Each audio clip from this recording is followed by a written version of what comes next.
Excel chart and graph series में frequency distribution के data representation को एक विजुअल रिप्रेजेंटेशन देने के लिए जो सबसे बेहतरीन चार्ट में से एक है वो है हमारा हिस्टोग्राम। और साथ के साथ वेरिएशन रिपोर्ट के वैल्यू बेस्ड रिप्रेजेंटेशन को ग्राफिकल रिप्रेजेंटेशन देने के लिए जो एक बहुत ही इंपॉर्टेंट चार्ट आप लोगों से आज डिस्कस करूंगा उसका नाम है बॉक्स एंड व्हिस्कर चार्ट। तो आगे के वीडियो में आप लोगों को इंट्रोड्यूस कराना चाहूंगा हिस्टोग्राम और बॉक्स एंड व्हिस्कर चार्ट से।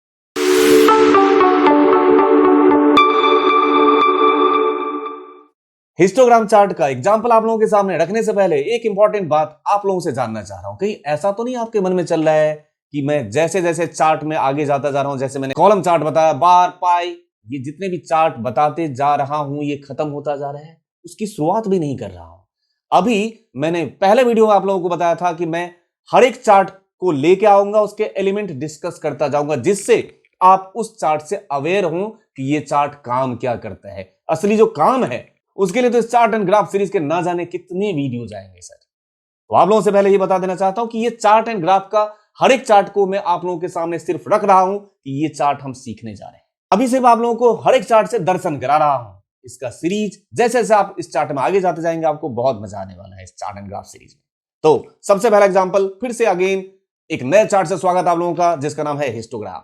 अब इस हिस्टोग्राम चार्ट की अगर बात करें तो ये फ्रीक्वेंसी डिस्ट्रीब्यूशन के लिए बहुत बेहतरीन है। तो a frequency distribution shows how often each different value in a set of data occurs। मतलब कोई भी वैल्यू जो है उसकी अकरेंस किसी डेटा सेट में कितनी बार है, फ्रीक्वेंसी फंक्शन आपको याद है।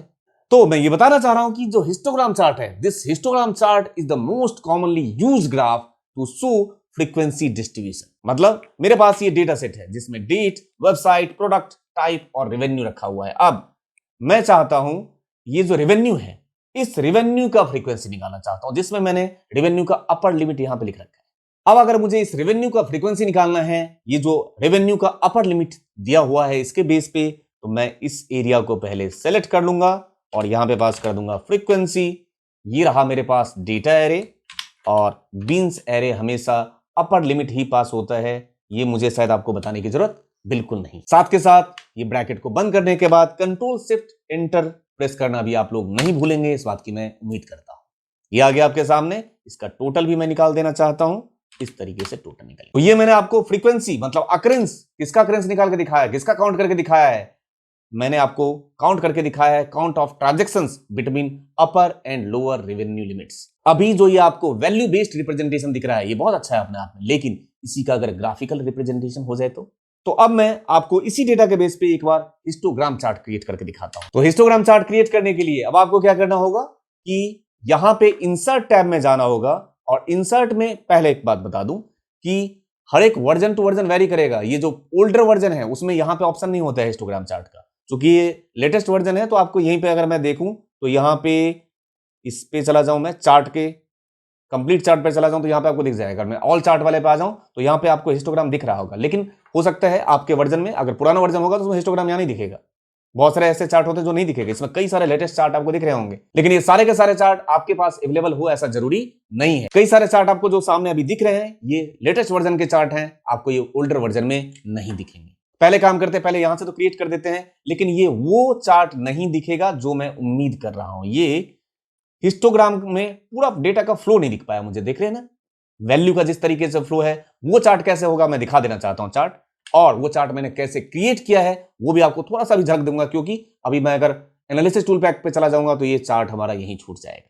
तो वो सीरीज अभी आगे आएगा, डेटा एनालिसिस टूल पैक जब मैं लेके आऊंगा तब उस एनालिसिस टूल पैक में detail version analysis tool pack लेके आऊंगा, तब उसका डिटेल आपसे डिस्कस करूंगा। अभी के लिए मैं आपको झलक दिखा देता हूं।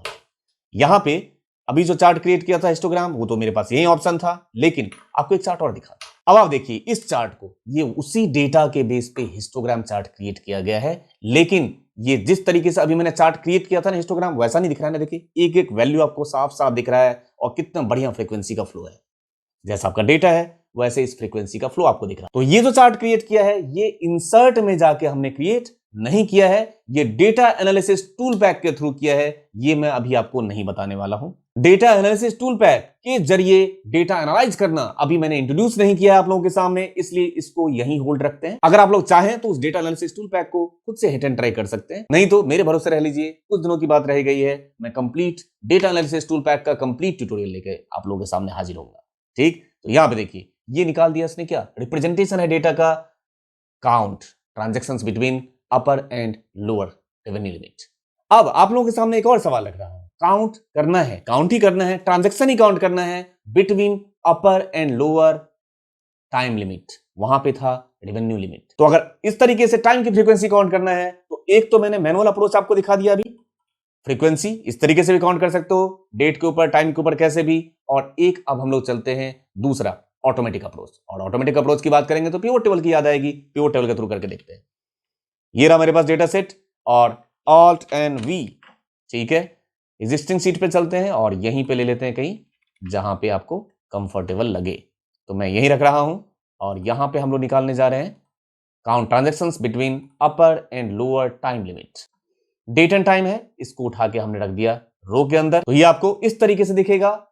इस तरीके से आ जाने के बाद इस प्रोडक्ट को उठाइए और रख दीजिए वैल्यू के अंदर, ठीक है। लेकिन अभी तो ये अकरेंस सिंगल सिंगल दिखा रहा है, अब आपको क्या करना है, इस पे राइट क्लिक करना है, ग्रुप के अंदर चले जाना है, ये ग्रुपिंग का कॉन्सेप्ट मैं ऑलरेडी सिखा चुका हूं, मंथ की जरूरत नहीं है, अब आप लीजिए आवर्स और प्रेस कर दीजिए ओके। ये एएम पीएम के साथ आपके सामने हाजिर और फ्रीक्वेंसी भी आपके सामने हाजिर, देख लीजिए काउंट ऑफ प्रोडक्ट ये टाइम के साथ है, ठीक, 12 बजे 1 बजे 2 बजे इस तरीके से टाइम के साथ अगर आपको count transactions between upper and lower time limit बोला जाए, ये अप्रोच था। अब जिस तरीके से ये टाइम का कंपैरिजन आप लोगों के सामने आया है, उसको अगर मुझे ग्राफिकल रिप्रेजेंटेशन देना हो तो आप चले जाएं चार्ट के अंदर, कोई भी सेल सेलेक्ट कर लिया, चार्ट के अंदर चले गए, और कोई जरूरी थोड़ी है कि हर एक बार इस डेटा सेट के बेस पे हिस्टोग्राम ही बनाएं। यहां पे कंपैरिजन करने के लिए हम 2D कॉलम चार्ट भी ले सकते हैं और उसमें कोई भी प्रॉब्लम नहीं है। इस तरीके से आप कॉलम चार्ट ले सकते हैं और इसको अपने हिसाब से जैसा चाहे आप कस्टमाइज कर सकते हैं अपनी रिक्वायरमेंट को ध्यान में रखते हुए। यहां पे देखिए, अब आप चले जाएं कलर में, यहां पे मैं फिल कलर और यहां पे ले लेता हूं वेरी कलर्स बाय पॉइंट, इस तरह दिखने बढ़िया लगेगा और आपको जैसे रिक्वायरमेंट हो उसी तरीके से इस डेटा को विजुअलाइज कर सकते हैं, जैसा मैंने यहां पे चार्ट के जरिए किया हुआ है, count transactions between upper and lower time limit. तो आप लोग भी एक बार खुद से 2D कॉलम चार्ट को इस तरीके से रिप्रेजेंट करके देखिए उस वैल्यू के बेस पे। यदि आप लोगों के पास अलग अलग सोर्स से डेटा को एक जगह समराइज करके लेके आना हो, या यहीं पे मेरे पास इस डेटा को देखिए, मेरे पास यहाँ कैटेगरी है, लेकिन कैटेगरी अलग अलग कैटेगरी हो सकती है ना, उस अलग अलग कैटेगरी के अलग अलग ईयर का सेल है, जैसे ईयर 2014, 15 और 16, 3 साल का कंपैरिजन मुझे निकालना है, सेल्स कंपैरिजन। तो ये बॉक्स एंड विस्कर चार्ट का जो रिप्रेजेंटेशन अभी आप लोगों के सामने मैं दिखाने वाला हूं, आपको देख के खुद लगेगा बिल्कुल क्लियर कट, क्लियर विजुअलाइजेशन आप लोगों को दिखेगा इस बॉक्स एंड विस्कर चार्ट के जरिए। और अगर इसके यूज की बात करें तो it is use to summarise data from multiple sources and display the result in single graph. भले ही वो डेटा अलग अलग सोर्स से लेकर आएगा, ये अलग है, ये अलग है, ये अलग है, लेकिन इसको सिंगल ग्राफ में एक जगह रिप्रेजेंट करेगा एक जगह। लेकिन अगर आप गौर करोगे तो उसी सिंगल सोर्स पे आपको रिप्रेजेंटेशन डेटा का अलग अलग दिखेगा। मतलब जब भी वेरिएशन रिपोर्ट बनाने की जरूरत होगी तो ये बॉक्स एंड विस्कर चार्ट बहुत ही इफेक्टिव में से एक है, वो भी आपको दिखेगा। ये रहा मेरे पास डेटा सेट और मैं चला जाता हूं इंसर्ट के अंदर और यहां से ऑल में चले जाते हैं, मोड पे जाके यहां पे ऑल मिल जाएगा ना, ऑल चार्ट, यहां से चले जाते हैं और यहां पे आपको मिलेगा बॉक्स एंड विस्कर चार्ट। ठीक है, आपके, मैं फिर से बोल रहा हूं, आपके सिस्टम में अगर नहीं हो तो दैट मींस आपका ओल्डर वर्जन है, न्यूअर वर्जन में ये सारे चार्ट आपको मिलेंगे। ठीक, बॉक्स एंड विस्कर चार्ट पे जाइए और ओके प्रेस करके देखिए। अब आप जरा देखिए इस डेटा का रिप्रेजेंटेशन, जो मैंने बोला था ये डेटा के वेरिएशंस को दर्शाता है। ये 1, 2, 3 और 4, चाहे ड्रिंक्स की बात करो या रिजल्ट्स की बात करो या मेंस की बात करो, ये 4 कैटेगरी हैं। अगर देखा जाए तो ये चारों अलग अलग सोर्स का डेटा है। देखिए उसका, जैसे मान के चलते हैं मेंस है तो मेंस का 3 साल का डेटा, तो ये रहा मेरे पास मेंस का 3 साल के डेटा का कंपैरिजन। उसी तरीके से अगर ड्रिंक्स की बात करो तो ये रहा ड्रिंक्स का 3 साल का डेटा, ये रहा ड्रिंक्स के 3 साल के डेटा का कंपैरिजन। मतलब अगर आप गौर करें तो ये सिंगल ग्राफ है, लेकिन सिंगल ग्राफ में जो रिप्रेजेंटेशन है ये सबका कैटेगरी वाइज इंडिविजुअल रिप्रेजेंटेशन दिखा रहा है। ये तो बिल्कुल बेसिक लेवल की बात करो। इसी तरीके के वेरिएशन रिपोर्ट हम बहुत सारे बनाने की कोशिश करेंगे, जैसे जैसे इस चार्ट को एनहांस करना स्टार्ट करेंगे। ये बहुत सारे चार्ट आप लोगों के सामने में कराता जाऊंगा। अभी बिल्कुल बेसिक बेसिक हर एक चार्ट को मैं लेके आ रहा हूं, आप लोगों के सामने रखता हूं, उस चार्ट को मैं डिस्क्राइब करता हूं, एक एग्जांपल करके दिखाता हूं, इस चार्ट का ये यूज होता है। बस इतना ही अभी मैं करा रहा हूं, लेकिन ये चार्ट एंड ग्राफ सीरीज इतना ही नहीं है, मैं ये बार बार बोल रहा हूं आप लोगों को। तो आज हम लोगों ने इस हिस्टोग्राम और बॉक्स एंड विस्कर चार्ट का बेसिक यूज देखने की कोशिश की, और साथ के साथ आपके जहन में जो एक सवाल चल रहा होगा कि वो जो दिखाया था ना हिस्टोग्राम चार्ट, और मैं बार बार डेटा एनालिसिस टूल पैक की बात कर रहा था, वो मैं झलक दिखा देता हूं कि मैं कौन से डेटा एनालिसिस की बात कर रहा हूं। यहां फाइल में चले जाएं, ऑप्शंस में चले जाएं, और यहां पे आएगा एडिन्स, और यहां से करिए गो, और ये एनालिसिस टूल पैक की बात कर रहा हूं। जब आप उस एनालिसिस टूल पैक को चेक करके यहां पे डेटा टैब में जाएंगे तो यहां पे आपको मिलेगा डेटा एनालिसिस, और इस डेटा एनालिसिस का जो डेटा एनालिटिक्स में यूज करते हैं इतने जबरदस्त तरीके से कि क्या कहें। वो जो फ्रीक्वेंसी निकाला था ना फॉर्मूला के थ्रू, कुछ करने की जरूरत नहीं है, ठीक है। ये सारे के सारे काम अपने आप करेगा, आपको इंस्ट्रक्शन सिर्फ पास करना आना चाहिए। तो ये डेटा एनालिसिस टूल पैक का कंप्लीट पैक आप लोगों के सामने स्टेप बाय स्टेप मैं लेके आता जाऊंगा। लेकिन सबसे पहले ये जो चार्ट अभी चल रहा है, इस चार्ट के टाइप्स चल रहे हैं अभी हमारे, टाइप्स ऑफ चार्ट। इस टाइप्स ऑफ चार्ट को एक एक करके मुझे एक बार आप लोगों के सामने मुखातिब करने दीजिए कि हाँ, ये इतने टाइप्स ऑफ चार्ट हम लोग सीखने वाले हैं। इसी उम्मीद के साथ कि जितना इंटरेस्ट आप लोग Excel formula, Excel pivot, Excel के अदर प्लेलिस्ट में आपने इंटरेस्ट शो किया है, उनसे थोड़ा सा भी कम इंपॉर्टेंस इस चार्ट सीरीज का नहीं है।